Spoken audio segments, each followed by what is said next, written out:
of handshakes, hugs, and 2022. History seems to be repeating itself.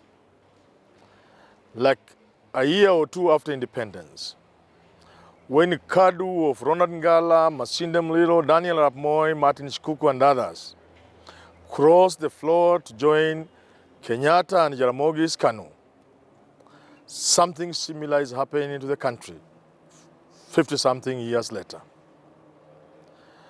I can confidently say we seem to be starting a period of a de facto one-party state. Why do I say this? I say this because, one, the handshake has become clear now. There is no doubt. Now we know the handshake is about 2022 without any iota of doubt. Two, we can say confidently that Raila and Uhuru have triumphed over William Ruto and the opposition. Immediately after Raila and Uhuru had that famous handshake on the 9th of March in the year 2018 and brought in the expectations that most of us would finally lead to Uhuru and Raila working together, we saw William Samoei Ruto fighting this handshake directly by countering everything that Raila was saying, including the referendum expected. We also saw this through his lieutenants, his mouthpieces, and he put up a spirited fight. Indeed, among the few people who said Ruto should not be taken for granted, that nobody should underrate William Samoei Ruto. But things seem to be getting too much for him. The handshake has become too powerful for any politician in this country. And that's why all of them seem now to be drinking from the same trough. How has Raila and Uhuru achieved this? The Raila Uhuru team has achieved this by isolating the who would have been opposed to this handshake. Initially, they let Ruto on his own, and they ignored whatever he was bringing to the handshake. They then targeted NASA. After completely destroying NASA, they then turned to William Samoei Ruto. And to cut the long story short, it has become clear to William Samoei Ruto that you cannot fight this handshake. And he's definitely joining the handshake.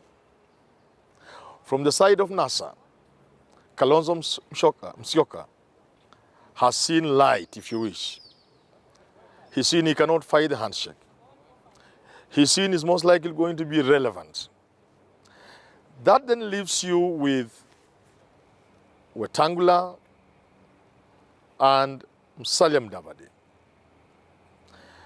At the Madaraka Day celebrations in Meru, we saw Wetangula's lieutenant, Wamalwa, who is said to have traveled in the same plane with Raila Odinga.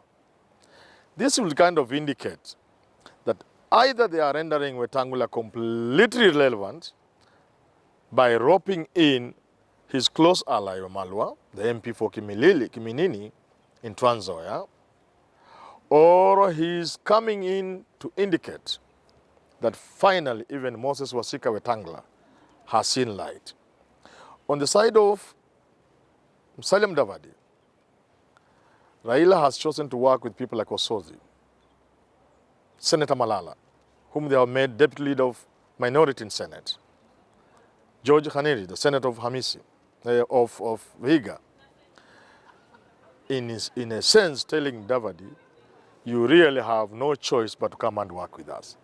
So it's a no-brainer that all the politicians who matter in this country have come to the realization that you are either with the handshake or you are completely irrelevant.